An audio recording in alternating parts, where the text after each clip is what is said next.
Tropa, malapit nyo na pong mapanood dito sa TikTok Lock ang paghaharap ng mga kampiyon sa kantahan. Kaya po iniimbitahan namin kayong lahat ng mga tiktropang palaban sa kantahan. Kung ikaw ay 16 to 50 years old, sugod na po dito sa GMA Studio 6 every Wednesday and Thursday, 3 p.m. po yan at hanapin nyo lang po si Romel Bago. Let's go! Nako, excited na tayo dyan. Pero itong mga bisita natin, hindi sa kantahan lang mapapalaban, kundi pati na din sa chikahan. Heto na nga.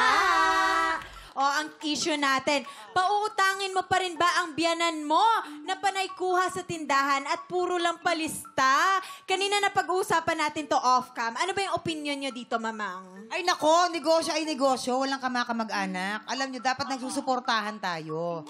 Diba? Kasi ang tagumpay ng kamag-anak mo, tagumpay mo rin yan. Diba? Faith! Ako parang ang hirap magbigay ng komento, pero siguro sa akin kasi blood is thicker than water. So, kung kaya kong tumulong sa pamilya ko, kung hanggat kakayanin ko, gagawin ko po yun. Si Kuya Jason! Ito ang comment ko. Kasi, tindahan yan eh. Ang gawin mo, pag darating yung biyanan mo, itago mo, tira mo lamang, asukal. Ay no, wala ka ng tinda, asukal na lang. Utang ka ba ba? Di na, diabetic ako eh. Di na siya bibili. Pero ikaw, Ate Fe, ano ang opinion mo dyan? Opinion ko, di ko na siya pauutangin. Bakit? Kasi kung pag naubos yun, ay paano yung family ko? Paano yung family niya? O, di ba? Kaya kailangan, di ko na siya pauutangin. Hindi ako nagmamaldita, pero di ko na siya pauutangin. Okay! Sa'yo naman, Waki! Thank you so much, Jason. Yan na ba ang energy ng Pink Team? Siyempre! Tingnan mo naman ang energy ng Green Team! Oy! Oy! Oy! Oy! Oy! Ay, ang galing! Ganon! Sino ba ang magko-comment dito sa atin? Sino? Ito, binibipi na. Naku, nagsisimula pa lang tayo. High blood na agad. Ate, tayo ka muna, ate. Anong pangalan mo, te? Esperanza. O, tingnan mo pangalan pa lang, Esperanza, parang teleserye. Oh, sige. Ate Esperanza, ano bang comment mo sa issue natin na pakainit ng issue today? Bakit hindi mo pa uutangin ang iyong biyanan? Samantalang ang biyanan mo, maaasahan mo! Hindi! Utang yun eh! Kailangan bayaran yun! Hindi pwede yun! Buhay natin! Bayaran yun! Utang na yun eh! Hindi pwede! Ang totoo! Ang biyanan! Hindi! Hindi sa pagmamaldita! Nagtutulong yun eh! Awat na!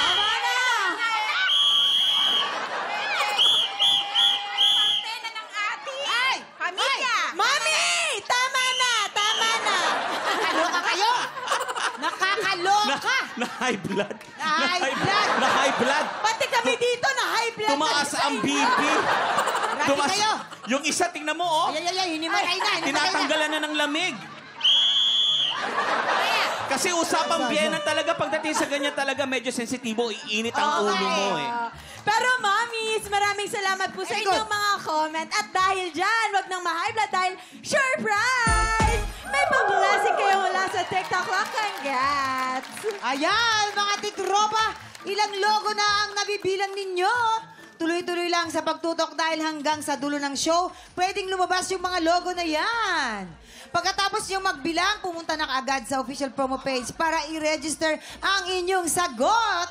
Sa mga tama ang sagot, everyday, bubunot tayo ng isang mananalo ng instant pa-blessing na 10,000 pesos!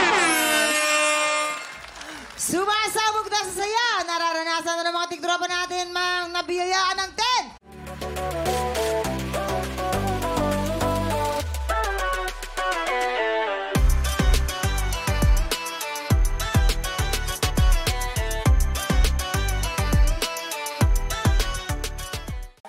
Tropa, pinanood mo hanggang sa dulo itong video na to? Very good ka! For more happy time, watch more TikTok Lock videos on our official social media pages and subscribe to GMA Network official YouTube channel.